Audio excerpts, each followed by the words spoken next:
What is up, my loves? It's your girl Diamond, and I'm back with my own review of the Never Met. Let's get into it. Jared and Charlie in the kitchen making breakfast. Clay and Tati all booed up because they had a great night at the intimacy suite. We know that Tati's mom is coming, and we got Clay's best friend coming. From what we saw previews of the last week, she was a girl, but we know that some shit's gonna go down. And Jay and Cinco are recapping the night before, where Tati went to bed early, Clay stayed behind, and he got plaster drunk. And he explained why he's nervous because we know he hasn't told Tati about the baby, and that his best friend is a girl, also that she's 5'11", real slim, and is a porn star. Flag on the play. Why did you feel the need to explain that? Did anybody care of what her profession is? So then Jay asked him a question. Have you had sex with her? He said no. So why would you feel like we needed to know that? Are you trying to plug where we can watch your videos? Like, what was the point of all of that, right? Because it doesn't make any sense as why he's doing all of this and he's not protecting Tati and what's going to come. And that's what they were like so annoyed with. Like, they know that Tati is such a sweet person and she's already been through the ringer with him about how he went all this about lying about being a vegan and how you haven't told her about your baby girl. And now you're telling us about your girl child. Is she your girlfriend? Tell us about your best friend who's a porn star. Like, this is too much that Tati is not going to be able to handle. So then we see Britt and Kiki. They're having a conversation about whether or not her and Brandon have had sex yet. She says no. The same thing was asked to Britt about how if she and Ty have gone further past kissing. She said no, we've cuddled and stuff, but we're not going to go there. I honestly don't think it's not going to go there, period. Because I don't think Britt is attracted to Ty. As far as for Kiki, girl, I don't know why you having all these questions of the people about their relationships when you haven't explained to what's going to happen in yours because you're still holding on to a secret you haven't told Brandon. So, moving on. Clay's best friend has arrived. Her name is Jamila. When Chris opens the door, I don't think he expected for someone like her to be there because I felt like he was like shocked, like, damn, she gorgeous. But when she didn't give him no attention, she turns around the corner, sees Clay, runs up to him. He picks her up. Everybody is like, wow. I had to look. I'm like, this is a very tight hug. She's saying, I missed you. How long has it been since you've seen him? And I'm like, did she wrap her legs around him? I had to look at it twice. I'm like, I saw a leg wrap around. Either way, this was not a friendly hug, okay? And when he introduced her to Tati, it was super awkward. Either Tati was shocked that she was here, that she was a girl. I'm not sure, but she literally just smiled and walked away. And when everybody was witnessing it, they were just laughing and like, damn, this is what's going down. So when he introduced her to everybody, she is all over him, all touching him and all this and that and third. And everybody is so uncomfortable, but they are just laughing at it. Because they were like, how did he pick her up? How did he hold her? Was it like this? Was it like this? Were her legs wrapped around him? It was just like a lot, okay? And obviously, Clay is being obtuse. He's not paying any attention as to how this is making Tati uncomfortable. While giving Jamila a tour around the house, he's just reminiscing about how they've had an amazing friendship. She's been there through everything he had going on, through his ups and downs. She's the godmother to his daughter. She knows everything. But he still hasn't told her about the baby, and now he's meeting her mom tonight. It's just like, this should not have been the introduction for this. Absolutely not. So they're all like investigating about what is going on between the two of them, right? And while talking about it, Tati is trying to give Clay his space of being around his best friend, right? But I felt like even if that's the case of him giving that moment, he should have at least had a proper introduction to you with her. Y'all should have sat down, had a talk, but it was just like they were in their own world and you're just sitting there being completely oblivious as to what's going on. So when she's hearing everybody's laughing and talking, Jay tells her, like, why is everybody laughing? What's going on? Okay, well, apparently when she walked in the door, she ran into Clay and he picked her up. She wrapped her legs around him. And that's when Jay said, wait, what? She did what?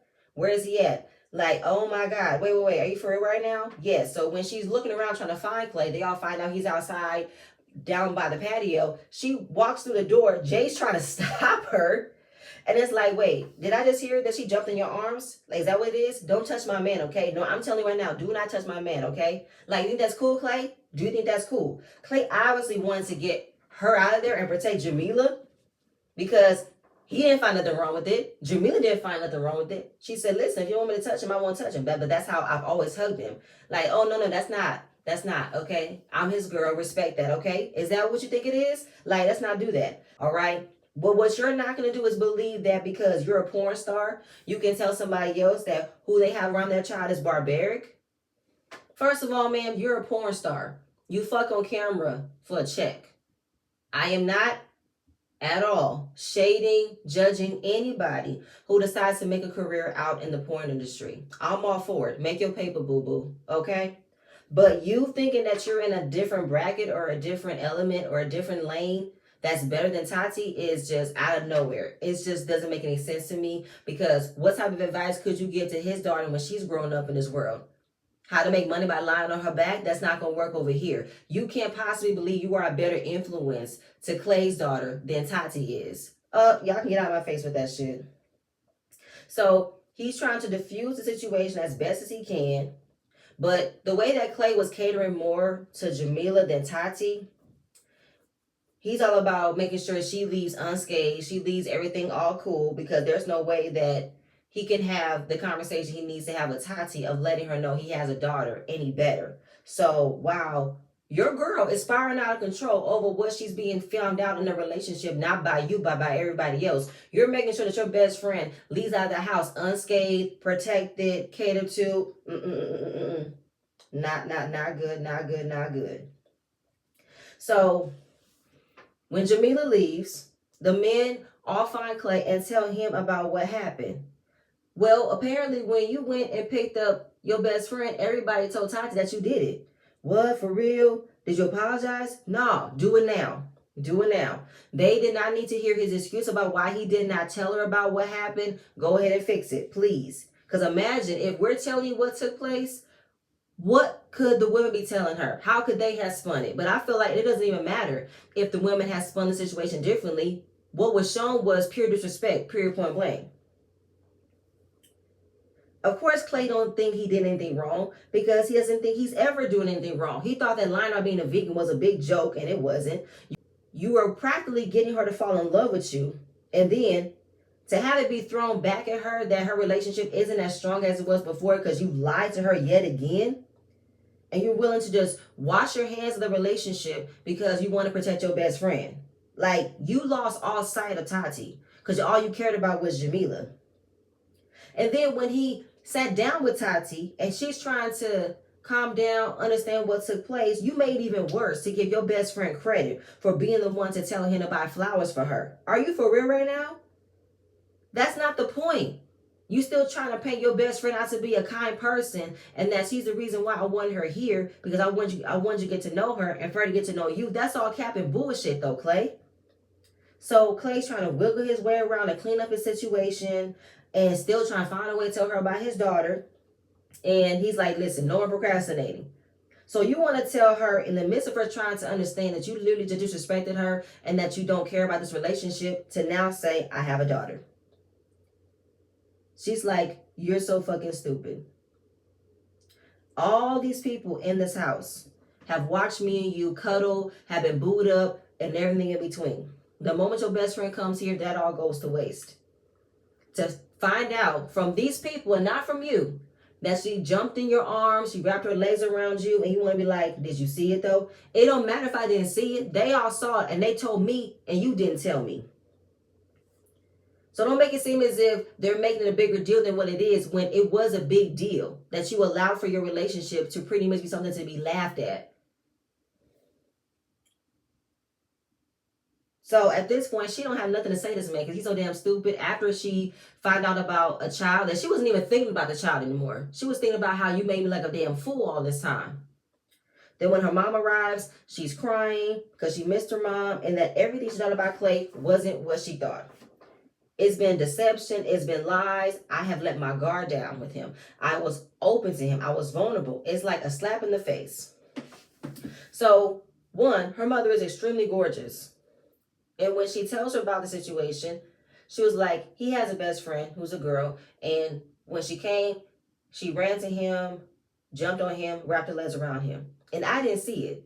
But the fact that he allowed it to happen really pissed me off, and that he never came and told me about it Then he is doing all these big gestures of sending me flowers and saying, oh, I love you and blah, blah, blah. And now he just told me he has a kid.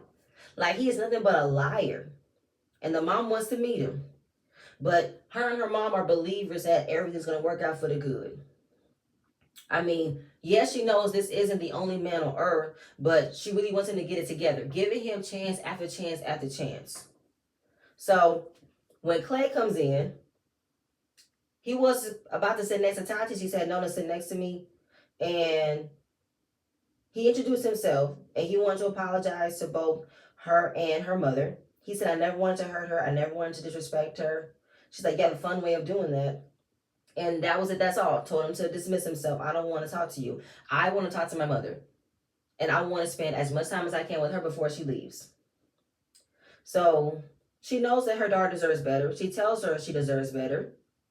But Tati is not ready to let this go. She keeps on saying he has good qualities. He's so genuine. Genuine in what, though, Tati? I understand this man has swindled you and literally swooned you into being this great guy. But when it came down to this man is not a good man. He doesn't have no redeeming qualities. So her mom just says, don't allow this to ruin your mood. Just sit in it. Have a good time, okay? And she's having a tug of war in her mind about how she's feeling because she wants to be over and done with this, but her heart is telling her to still stick it out. Now, Jared and Charlie, they're discussing about what took place. They all knew it was going to go left, and how Tati's not even mad about the baby. She's more mad about how the best friend came in and jumped on Clay. Clay said nothing about it, just allowed for the disrespect to happen because he knows when it comes down to the women in his life, he's going to choose his best friend. He's not going to choose a woman he thought he was developing a real relationship with. And if he's looking for a wife trumps best friend, but he's not going to choose a wife. He's going to choose his best friend. And just that he was married for 3 years. And he realized that he didn't have what it takes to be a husband. But then also wants to say he knows how to be a great husband or a boyfriend because he knew that when he was married, it was exhausting on trying to keep up with trying to make somebody happy. And he doesn't want to do that anymore. So unless that person comes to his life that he doesn't have to try to make happy, doesn't have to try to be happy in a relationship, then he's willing to give it his all for the right reason. So Charlie is not the person you're willing to have that hope and belief for. Charlie is not the one you're willing to risk it all for because you want to make her happy. She makes you happy. Like, what is it? To me, though, Jared, you don't see a relationship with Charlie because all you wanted to do was have sex with her because you don't want to be a man taking care of multiple children. And how is it that you can say you know how to be a great husband, but yet your last relationship, you felt like it was exhausting, it was tiring? Listen, a relationship takes work. And if you feel like it's exhausting to make somebody happy for a long period of time, then you don't see yourself in a monogamous situation. You just want to do you, go out, be involved in multiple different types of situations and not have any real commitment. That's all you want to do. Charlie, this man is not the man for you. Okay, moving on. So in the kitchen, we see Alexis, Ty, Jay, and Cinco, and Britt. Britt was acting super flirtatious with Cinco and that she's tickling him. And Jay notices that she is way more touchy-feely with other men in this house than the one that she came on the show with. And it's like, why are you giving all these men attention than the one you need to give attention to? And I have to agree with Jay. Britt is not attracted to Ty. I don't think he's the type that she goes for because you're giving all this energy to another man that's not yours. That's telling something. So it's the next morning. Tati is outside doing some stretching, trying to get her mind right. But what she did do before that, she spells out F-U in roses to get at Clay because I'm done with this shit. Jay understands how Tati is feeling because all this great time they've had together, they were creating such beautiful moments and they were moving deeper in their relationship. But then you got this shit. So Clay walks down. He sees the roses. Tati comes in. And Cinco wanted to open that door for a conversation because if she didn't want to fix his relationship, she wouldn't be this close to you. He realized he fucked up. He apologized that he fucked up. But she was like, how would you feel if I told you I loved you, but I didn't respect you? I just keep on doing things to disappoint you. Because you've allowed for this girl to disrespect me. You didn't check on me. You made sure she left when everything's all good and sweet, but yet I was the one who was hurt. You didn't even make sure she apologized to me. You made sure she left without being confronted, and that wasn't right. So she was like, if we're going to move forward, here's what I want you to do. I want you to call her. And I want you to check her about what she did was wrong and how you was wrong and how this is the relationship you're going to be in. You want me, not her. Let her know how you're going to move forward, because find out that you have a baby. I know there's a baby mama in the mix, and now you have a female best friend. I need to know moving forward in this long distance relationship that I can trust you to have my back. Place your boundaries with these women, so that way I don't feel like I can't trust you when we're not in the same place, because they're not in the same city when they are going to leave from this experience. And how can I trust you to have my back and defend our relationship if you're going to just allow it to be a joke? So if you're not going to do that, then we don't need to be in a relationship anymore. So he called her and told her that it was not cool, but when it came down to the hug, he was like, okay, well, the hug, I don't know what to say about that, because we've been best friends since we were 7 years old. We have always hugged like that. And Todd took over the conversation and said, that wasn't a regular hug. Let's not play dumb, okay? You think it's cool for you to jump in his arms and wrap your legs around him? She's like, first of all, I don't know who saw that. And then Todd said, everybody saw that. Am I tripping? Everybody saw that. And then, Clay's looking like he's stuck on stupid. He ain't saying nothing because they all witnessed the inappropriate hug. Whether or not she wrapped her legs around him, the hug was still inappropriate. And out of nowhere, again, Jamila want to say that your tax bracket is below hers. Girl, ain't nobody clocking how much dicks you sucked on camera. And why are we discussing this? This has nothing to do with me checking you about how you were disrespectful in my relationship. That has nothing to do with that. And then she's like, first of all, you don't know how much money I made, so that's one. And I'm not a fucking porn star, okay? Then she wants to talk about how it was low class of her to drink wine out of a champagne glass. Bitch, I don't give a fuck. Why are you coming at me and checking me about how you think I'm not a good person when you were the one who was in the wrong? Like, why are we doing this right now? And again, guess who's not saying nothing? Clay. Clay is being a punk ass bitch right now, allowing his best friend to come at Tati like she is the girlfriend that was disrespected when Tati is the girlfriend. Make that make sense for me. And then everybody is like watching him, not saying nothing, not checking his friend. It's like, dude, say something. He is so checked out of this conversation, having a very hard time coming up with the words. And she's like, listen, if you're not going to tell her to stay in her place in the next 5 seconds, we are done, okay? Because you're not checking her. And he was so nonchalant. He was so monotone. Man, it was wrong for what we did. Like, shut the fuck up, Clay. You put yourself in a situation when you weren't being honest. When things get tough, you completely dissociate, you shut down, and you don't have nothing else to say. And that's where it's getting like, are you really fighting for this relationship like I am? Or are you allowing for anything to come out? Because I don't give a damn that y'all been friends since y'all was 7 years old. That doesn't apply to me, okay? Because right now, you're not protecting me. You're not checking her for me. You're not doing none of that shit you say you was going to do. That's why I have to step in and defend myself. Because you're not even saying, hey, chill out. What we did was wrong. Don't do, that's my girl. Don't disrespect her. You're not even saying none of that. So at that point, she walks away. Because this man was a punk ass bitch from the beginning to end. It's like, Clay, what are we doing here? So then Tati has a conversation with Kiki about where does she stand with Clay. Right now, she is ready to be petty. I want to give him the same treatment he's been giving me, but I do want to see a therapist. At this point, though, Tati, I would have packed up and left. I understand you took a night to sleep on it to get your mind right, but if your emotions are not any better than they were before, then there's no point in having a conversation, and there's no point going to a therapist. Britt and Ty are having a second date, and Ty is taking her to his apartment in LA. I didn't know that y'all can leave the house and go to other areas. And he wants to pretty much keep up with his actions of showing up for her, catering to her, because he said he'll cook for her. And he's cooking her favorite food, which is crab legs. Like, he has the whole entire setup, all nice and sweet, okay? Back to the house. They are having their therapy session with Dr. Allen. And she is hoping that they can come out and help them move forward.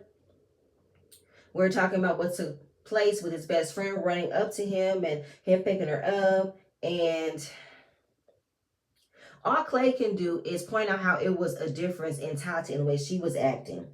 And that wasn't a Tati that's shown up before. But I felt like He was projecting on her because Tati's always the last to know about what's going on in her relationship, and that concerns her. And it's him constantly lying to her. And I think it was a flashback of wondering what's in his phone. What type of text messages does he send to Jamila? And he was so secretive about it, he didn't want to tell her. And it's like, I ain't got nothing else to say. Because if you don't provide a space for me to trust you, then I don't have time for that. So, yes, she's definitely feeling betrayed. She's been lied to about everything. She doesn't know if she can trust him, and she's exhausted. She's tired. Now we see Clay. His hand was shaking. He say it's PTSD from the time he was deployed because he was in the service, and he admits he has fucked up, and all he does is want peace. Dr. Allen points out that, you know what, when people say, I just want peace, we call it avoidance coding, meaning you don't want to deal with difficult conversations. So when difficult conversations are happening or conflict is happening around you, you shut down, you freeze, because it's getting something hard for you to handle. And I can understand as far as having PTSD for being in the service, that was a whole different field. That was a whole different situation where your mind was focusing on certain things. And now you're out in the real world where you got to navigate multiple situations, and he doesn't have the capacity to deal with it. But I do think that it's his excuse of not recognizing that he plays a part in how his life is full of conflict and chaos. You can't have peace, but you are an agent of chaos. Because you don't know how a situation can be resolved if you work through it. If you're constantly running away from it, and once things get swept on the rug, then it's not going to work out. Back at the apartment with Ty and Britt. He's cooking dinner. She's making her a drink. She says she doesn't like sugar in her rim. She said, I'm sweet enough. That's when Ty took the chance to say, okay, can I try it? Let me get a kiss. And that was it. A couple of pecks, no tongue. And then I'm confused as to what Brent is expecting out of Ty. Because him wanting more kisses and she's not giving him more kisses because she wanted to allow for him to wait for her to be flirtatious, to be willing to give him the type of affection, but he took it anyway, so I'm gonna let him have it. I'm so lost right now.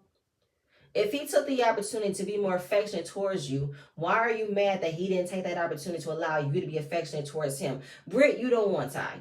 And Ty is actually showing up. He's doing what he says he was going to do. Cater to you more, show how much he likes you, show how much he wants to treat you like the queen you are, and you're just complaining about every single thing. Good night. So back at the therapy session, Tati's getting emotional. She feels hurt because she believes that he cares about her, but at the same time, he keeps on doing things to hurt her. And whenever she's expressed how much he has hurt her, he thinks that it's a sign for him to reach out and touch. He's like, no, don't touch me. Let me be in my feelings without you touching me. Because if I allow you to touch me, then I'm going to be sucked back into the cycle of you love bombing me. You're giving me all these affections that I want from you. And I'm back to have my face cracked again after you hurt me. Like, a boundary has been crossed. Clay has to work hard if he wants to make sure she can trust him. Is this a huge break in their relationship? Can it be fixed?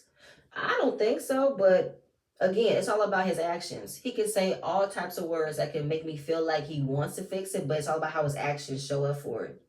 And not just saying a few nice words and love bombing and grand gestures are not going to fix it. So how are they invested in this relationship? Clay said he's on a 10. When Tati came into the situation, she was on a 7. But now, after everything that took place in the last 24 hours, she's at a 2 or 3. And I don't know if I can trust him. I'm not sure if this is a deal breaker. But I'm just annoyed that Clay is not accepting that he is at fault in this, and he is not giving Tati the proper space of navigating through this because he doesn't want to be kept in the wrong. He wants to be done with this. He wants it to be resolved so he can go back to doing what he's been doing, constantly love bombing her, constantly giving her hugs and kisses, but not really reaping the consequences of his actions. Dinner looked good, but Britt, you're annoying me with how you've had great chemistry with Ty over the internet, but now in person you don't see it because you don't like him, okay? He's doing everything he can. I gotta give Ty this credit. This is a part of why Ty said, whenever I'm doing something I'm supposed to be doing right, it's not enough. This is an example of that. Back at the house. So we see Clay and Tati have an awkward game of chess. She still wants to be around him, but doesn't want to be sucked in on where they were before. She says, no relationship is perfect, okay? We need to make baby steps so we can make sure we're moving forward. So she asked him if he can get her something to drink. He says, sure, honey. When he walks up to give her any type of affection, she says, don't touch me.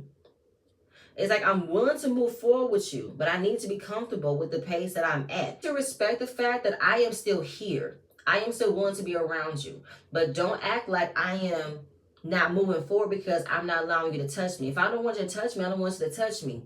Because if you touch me, it'll confuse me, and I don't want to be confused. I want to work through this as best as I can, and you need to be patient.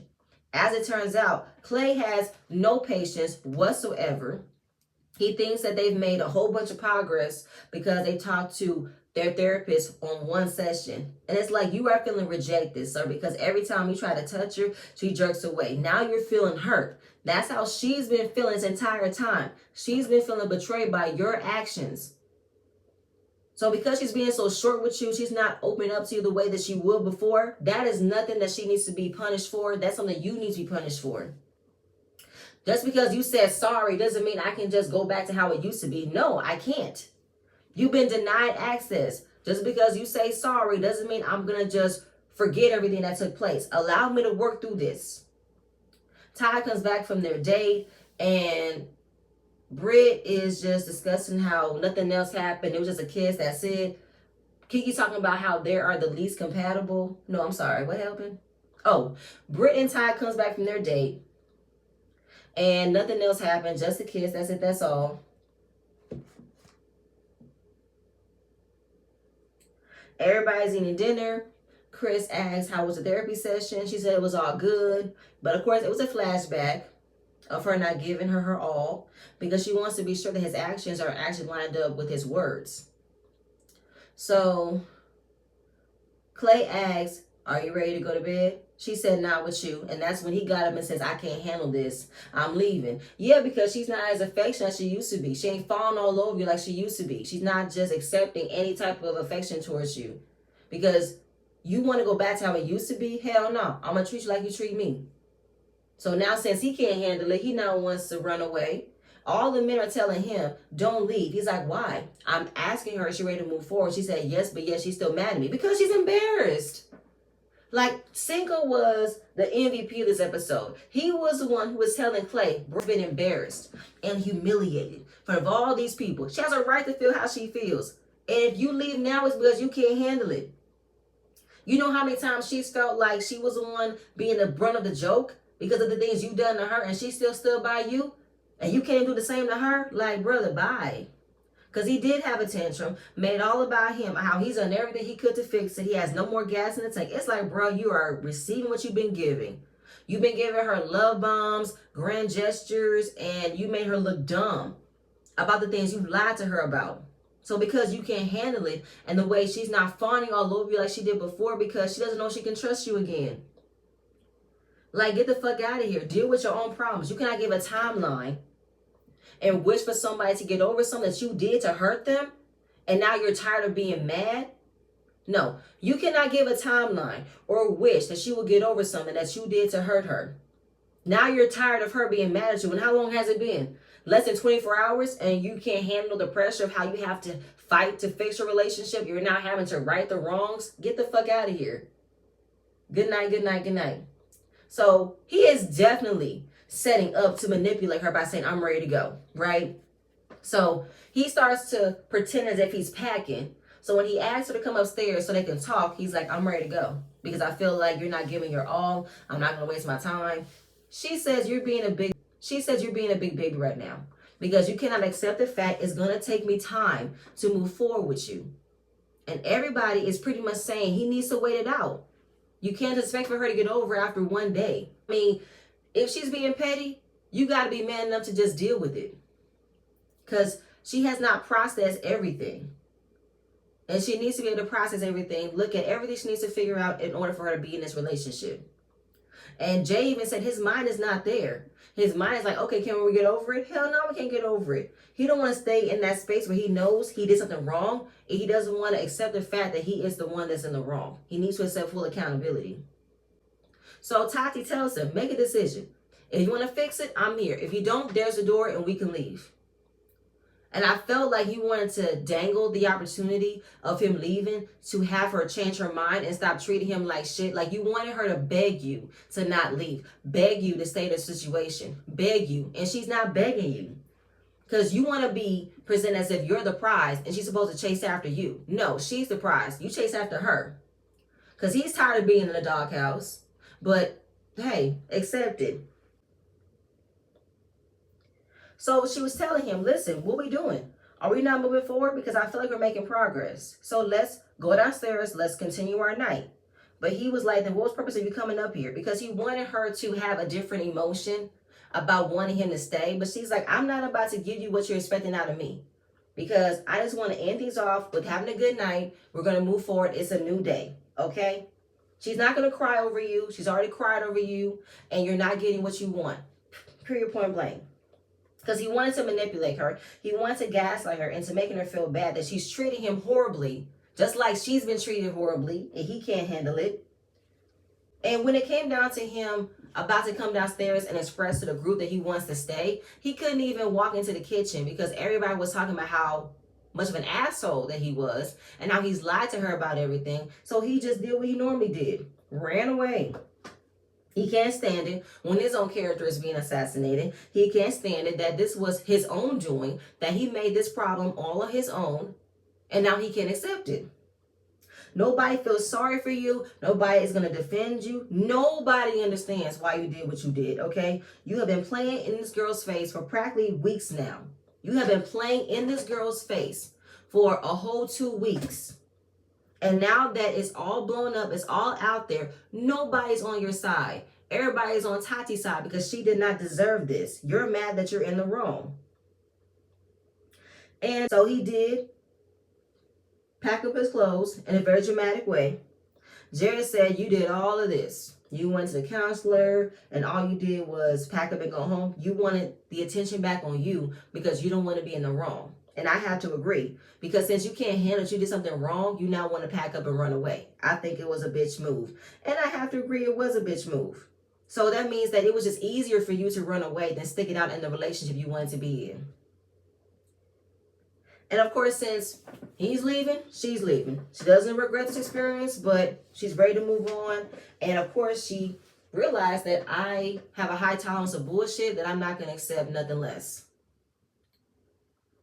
So when it came down to them leaving, I think Kiki told them, if y'all leave, it'll break my heart. She's like, you think I'm going to leave this man? I ain't going nowhere. While Jared is all quiet. Now Jared, he's going to be another ancient ass nigga this upcoming Friday because he now wants to express to Charlie his true feelings with her, that he does not see a future. He does not want to be a big family man, and that all he wanted to do was have the opportunity to fuck her, and that's it. Charlie, you have been played.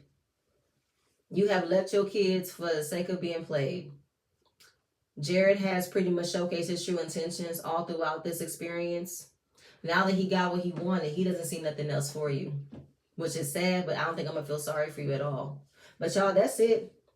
That's it. That's it. I ain't got nothing else. This episode was super, super good. Please stay tuned for my next video, and I'm going to see you guys later. Bye.